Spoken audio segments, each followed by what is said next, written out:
Hi, everybody. David Fogel, CEO of the Symphonina Foundation. I'm here with Laure Chan, violinist extraordinaire. Hi, Laure. How are you today? Hi, well, thank you very much for that introduction. I'm very well. How are you? We're doing fine here. We're in this period of time where the Grammy voting first window is behind us, and we're all on the edge of our seats to see what happens on November. What is it? The 8th, I think it was, the Friday. I think it's the Friday. Yeah. And then we cheer for everybody who made it, and we hopefully we make it, and we go on and make more music, and hopefully make the world a better place, right? Absolutely.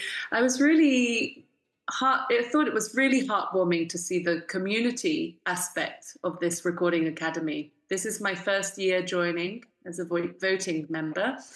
And I really didn't expect for there to be so many different social activities, even online, and meeting people, I would say face to face, but even screen to screen. And it's been nice to get to know people also from multiple different genres outside of my own, being classical, our own. Yeah. So it's been really nice to get to know people, to support them, to listen to their music. Boy, was there a lot of music to get through. Yeah, I know. I'm looking forward to the process, and whatever happens, I mean, it never stops people from making music. The whole point is to encourage artists to keep creating and build a community. That's what it's all about. Yes, exactly. So you submitted a couple of things this year. What did you submit? Yes, that's right. So my album, the Schumann Violin Concerto, is up for Best Classical Instrumental Solo, as well as Best Engineered Album Classical. And then the single from this album, which is an original composition, Lost in Translation, is up for Best Contemporary Classical Composition. So let's talk about composition then. You must have started playing. Almost everybody I talk to starts at a young age. So when did you start, and how did that get going in your life? I started the violin at the age of 5. I was enrolled in a musical program called First Strings Experience, which still is running at the Royal Academy of Music in London. I started that at the age of 4. And what they do is they teach children how to read music, how to sing in groups. It's a community project, essentially, where all these kids are learning how to integrate musically together. And then you do that for a year. You learn rhythms, how to read notes. And then 1 year passes, and the next year you start your journey with a string instrument. So at the time, there was the choice between the violin, the cello, and the double bass. There was no viola at the time. And my mother, who was not a musician, actually both parents not musicians, really always wished that she could play an instrument and learned something about classical music. She was a classical music enthusiast. And so my elder sister also learned some instruments. And in the end, it wasn't really something that she continued, but she wanted to pass on that opportunity to me. And I think she had a slight bias towards the violin and used to listen to classical recordings of Tchaikovsky Violin Concerto. So I think she encouraged me to learn the violin. And then once I started, it just soon became apparent that it was something I really loved. And from then on, I just had the urge and the motivation to continue. And then it was recognized within my program that I was enrolled in, that the teachers could pick up on the fact that I really loved it. And I continued to do so for a few years until I knew for sure that this is what I wanted to do. I watched a concert at the time of one of my musical heroes, Maxim Vengerov, this Siberian violinist, one of the great musicians of our time, who actually won a Grammy many years ago. And I was absolutely amazed seeing him live at the Barbican in London, one of the big concert halls there, back in 2004. And that was the time when I just knew that I absolutely wanted to become a violinist, a concert violinist, because, like I said, I'm not from a musical family. I didn't know what it meant to be a professional musician. I just at the time knew that I loved making music. But then when I saw representation like that on the concert stage, I just knew that this was my calling. So ever Yeah. since, I've been working towards this, and it's taken me to some wonderful places. I've met some wonderful people, and I'm continuing to do so. Yeah. It's unusual for someone to start a musical instrument at 5 from a family that has no musicians in it. That's different, I must say, and it's great because otherwise they go, where are the new musicians going to come from, right? Because you know, you have to be introduced to it somehow. So that's awesome. Now, when you say they had a double bass that you could choose, if you're pretty young, I mean, I don't know how you play a double bass when you're pretty young. How does that work? Well, it was quite a small double bass, I probably see. the size of a small cello. You know, if you imagine 4 or 5 year olds starting Yeah. on an instrument, it wasn't a I large. didn't know that instrument existed. That's good. Okay, it's the quarter double bass. I got Yeah. it. That's very good. All right, so my experience playing violin is a total of 4 months. I started on piano when I was 5, and as you can see behind me, I played saxophone when I was a kid and picked it up again within the last 10 years or something like that. I also play guitar, but writing for symphony music, I wanted to play violin at least at a rudimentary level to appreciate what a violinist has to do, even if I can't do it, right? So I would say of all the instruments that I've tried to learn, violin is definitely one of the more challenging ones for me anyway. The first thing as a guitar player, going to a violin is you say, where are the frets, right? And so like, okay, I have to learn exactly where to put my finger and all that. So tell me, when you're learning violin as a young person, at what point along the way does it become like, okay, I just know where the fingers go and I just everything becomes instinctual? Is that like a year into it, or is that like, for you maybe it was a month and you had it down, you know where you know everything, or how does it go? Because it impresses me, all the string players impress me every time. Like, well, okay, every instrument is hard, right? I mean, to master it, every instrument is a challenge, whatever instrument it is. But for me, particularly getting intonation on violin, especially on the E string, especially up high, very tough. What was your experience? I think it's a different experience for everybody. Typically, with the violin, as you said, it is a very difficult instrument, and it does require, I would say, years to understand, to gain an understanding of how to make it, first and foremost, sound decent, because sound production is not a given on the instrument. There's a certain science and physics to how to draw a nice sound. So we often talk about the left hand and intonation, and which is definitely a huge challenge for string players and for violinists, cellists, viola players, double bass players, instruments without frets, like you mentioned.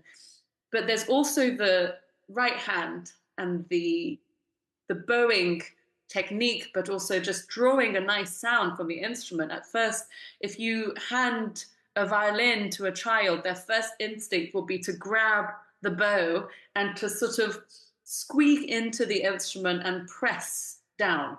But actually, it takes years of trying, I would say, both the willingness, but also the patience and the persistence to discover that actually by pressing it has the opposite effect of making a nice sound. Often pressing into the string makes a harsher, potentially more squeaky, less it draws less core to the sound. So that is very difficult because we often, when we start the violin, we play with open strings. We're not actually already implementing Right.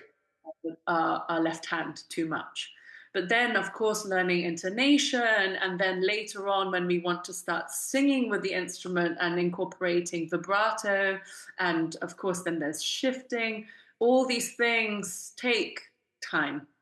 So I think it's quite natural in the very beginning process to expect that the violin's not going to sound so nice, at least for the first few months, if not the first few years. I would say, in full transparency, I think it took a number of years for me to make a decent sound out of the instrument.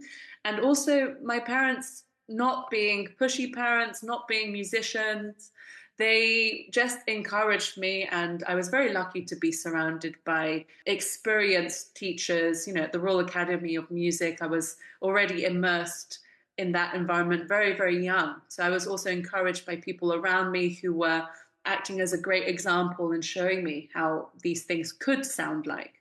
So also knowing what you want to sound like and having this example gives extra motivation if you're keen on music or learning an instrument on what is to come. But there is naturally that sense of discipline that must also be involved in the process of making a decent sound. And then, of course, developing a sense of musicianship, that along with learning rhythms, theory, harmony, the general musicianship aspect as well, which comes in conjunction to learning an instrument. It's not just about the technique on the instrument, but also having an overall musical upbringing. That also helps. It was integral to the program. So I'm lucky that I had a full a full rounded education from the beginning. And then I progressed on to private lessons a few years later. And those were teachers also from the Royal Academy of Music, and having private lessons and having more one-on-one attention towards violin technique and musicianship further helped me. But yes, it takes a long time. It's not a given, for sure. Yeah, you mentioned a process of discipline. I think there's also a process of disappointment. So another dis. So, but it's a matter, I think, of how, particularly for a young person, you continue on with that process of discipline in the face of maybe the frustration that you can't do what you're wanting to do, what you're wanting to play, and how you want to sound in that moment, right? But I think for many young people, and maybe for older people who start later too, and they aren't already there yet, that sense of frustration can become overwhelming. People give up, right? So was there ever a time in your life, when you were 8 or 6, whatever it was, that you're like, I don't know if I want to keep doing this. Maybe I should do something else. It's been a challenge to continue. I do think that my love for music has always been stronger than my desire to quit. Of course, naturally, I think having doubts is a normal process of being committed to anything in life. I was maybe around 10 years old when I remember I might have had a strict teacher in a couple of lessons, and I just thought, wow, it's just so difficult. And it just seems like an impossible mission. How am I going to continue? I just felt like I was dealing with a lot of self-critical thinking from a young age that was both a blessing in the sense that it made me want to improve, but at the same time daunting because I always felt like I needed to do more. And this uncomfortable feeling is actually something that we always hone as an artist, is that if we always felt like there would be nothing to improve on, then there would be no reason to continue. So I think it's about developing a positive mindset in conjunction with the self-critical thinking, that it doesn't have to be a negative thing that we want to do better. In fact, that's a very positive thing. But we also need to accept where we are and where we want to be. And along this process, be kind to ourselves, because if we are just constantly thinking negatively, like this is not going to happen, then probably won't. It's very much a challenge to keep positive in the face of difficulty, but that doesn't mean we should not do it. I think it's important that you must have this internal drive and urge to want to do it. And then despite what people might say or how hard something might seem, it needs to come from yourself. It needs to come from within, this feeling of wanting to say something. And I think my love for music was always stronger than the challenges I face as an instrumentalist. I think there is a difference between the experience one has in their own instrument and the technical challenges and whatever they might experience within their instrument and their love for music. And for me, the love of music always made it worth it. And for sure, there were sacrifices that needed to be made. And outside of my musical life, as a young child, as a young teenager, young adult, there were sacrifices to be made along that journey. But because I always knew that music gave me something that I couldn't even put into words, and it's given me such a fulfilling experience in my life, and the joy of connecting with people and making sense of the world as a young person was something that I couldn't probably have experienced to the same degree had it not been for music. So I think what music gave me was so much more than just being an instrumentalist, which in itself is a wonderful thing, but music was like an escape. So it was a worthy sacrifice and challenge. And to this day, even though I'm a professional musician and I'm doing this by profession, it's always challenging. And I think I remember listening to an interview of a violinist that I really admired, and she mentioned that it's always a struggle, but just because it's a struggle doesn't mean it doesn't have to be a positive experience. So I think these two things can work in conjunction with each other. Most Yeah. things are meaningful in life are not presented without a struggle. Anything Yes. that is worth something in life can be a challenge. And so it's up to us whether we want to face that challenge or whether we feel it's not right for us. Either one is perfectly acceptable. You need to just find what works for you. Right. And then find the strategy for if you're going to push through it, which of course for musicians we encourage. Unless it's not right for you, then we don't.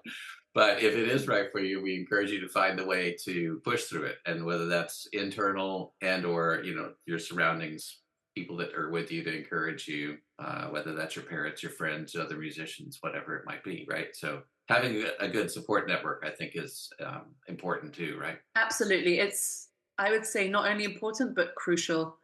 I think having a support network, whether that's your parents, your teachers, your peers, or all of the above, I think that it's very important to have a community of people and know that you're not alone in this feeling and that it's perfectly acceptable to feel all these overwhelming or negative or doubting feelings. It's part of the process.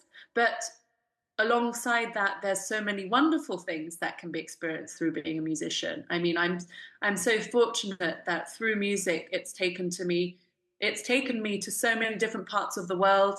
I've met so many wonderful, inspiring, driven, talented people that I probably would not have met at such a young age had it not been for music. It's brought me so much fulfillment in my own life in terms of learning certain characteristics like the meaning of discipline, the meaning of sacrifice, but also joy, connection, so many things it's brought me. So it can be a very positive thing. And I always say that regardless of whether you want music to be your profession, it can always be something very special to you.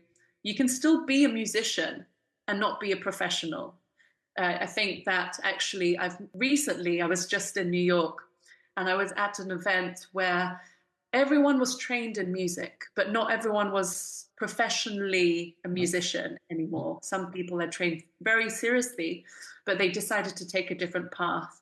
And yet they're still musicians and it's still a big part of their life and they can still enjoy it to the same degree, or maybe perhaps even more because they don't get to do it as often. And I think that should be really encouraged, that everyone can be a musician without having to feel that sense of pressure daunting upon them. Not everybody has to be the soloist either, right? I mean, you can. Absolutely not. I think that there's absolute value in every single aspect of being a musician, whether you want to have a path towards being an orchestral musician, a chamber musician, a soloist, if you want to focus on teaching, or if you want to have a variety. In fact, in our day and age, I think it's more not only more encouraged, but kind of expected that you're able to do many different skill sets And it actually, from experience, makes a much more enriching musical life, because you get to see things from different angles. It opens up your creative mind on different aspects. When you play in an orchestra, you have to play differently to when you play in chamber music, or whether you play as a soloist. You get to experience repertoire you would never get to experience if you just did one thing. You get to meet people that you might not necessarily get to meet if you just did one thing as well. And I think that it also relieves mentally a sense of pressure by doing a variety of different things. And for me, you mentioned composition earlier. For me, composition is a different outlet in which I really enjoy. I wish I had more time to do that, because at the moment my schedule is mainly performance based, Hmm. but I will try my best to make it my mission for next year to do more composition. That's great. Great. So yeah, I think it's good to keep an open mind. So two other questions. Where are you going to perform next? What's your tour schedule look like coming up? So I'm actually going on an orchestral tour next. I just had some solo concerts earlier this month, and then it's October now. Next month, I'll be going to Germany. I'll be going to Hamburg, Berlin, and Brussels, and then a concert in London for an orchestral tour with the Chineke Orchestra. They're an ethnically diverse ensemble, and I've been part of this family for about 4 years. Very grateful to them, because during the pandemic, when work was really tough, they took me on, and I've done some concerts with them. And then I have some solo concerts. I've got a recital in London, and I'll also be performing the Vivaldi Four Seasons with a string ensemble called the Piccadilly Symphonietta. And then I might take a little bit of a break, and then next year again, traveling and some concertos coming up. So it's very much a mix. I would love to have more time to do chamber music. Sometimes that's tricky when, as freelancers, everyone has their own schedules. It's very hard to find a time to actually, unless you're part of an established group already, it's quite hard to make the time for chamber music. So that's one other aspect in my performance life that I would like to have more time for, perhaps in the new year. But for now, it's quite a mix of solo and sometimes orchestral work as well. When you're traveling, do you have a little downtime, or is it mostly like, no, I got to practice, keep up on what's going on, work on whatever music thing it is? How much time do you get to enjoy Hamburg when you're in Hamburg? Tour life does not really allow for much time to unwind. Hmm.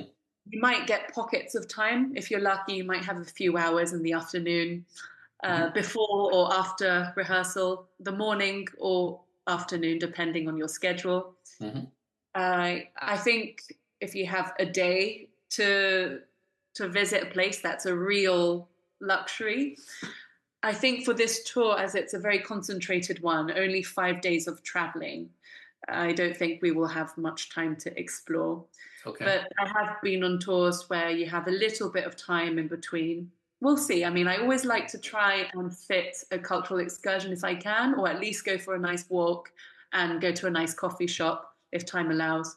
But it's always nice to go to a museum or something if there is the time to do so. I'm lucky that in the case of Hamburg, I've been quite a few times. So last time I went was in the summer. I went to the Blind Museum, which was fascinating. I got to experience, well, I had a little taste of what it might be like. We were completely in the dark. You couldn't see anything. It was quite an interesting experience. It was super difficult to navigate around. But I thought, I always like to try and experience something new when I'm abroad. Of course, you need time to practice, but when on tour, it's expected that you do the practice before the rehearsals start. So then you're rehearsing anyway once you're there. So Yeah. that's essentially a practice. Because my career is, I do a lot of solo work, I do the occasional orchestral thing. I'm kind of shifting my practice between the two. So if I might have concerts, recitals, and concertos leading up after this tour, then I might be also allowing for time for that. So it really depends. But usually on tour, you're kind of in this bubble. you don't really have time to explore. And these days, when you're not on tour, how much are you practicing, let's say, per day? Well, that again depends because as a freelancer, no day is like the other. So I might have some fun bits to do, like this interview, and some bits of admin to do. And before I know it, a lot of the day has gone past, and then I'll make sure to make time for practice. If I have a full day, I would like to do a few hours. It's just not the same as when you're a student and your priority is just about practice.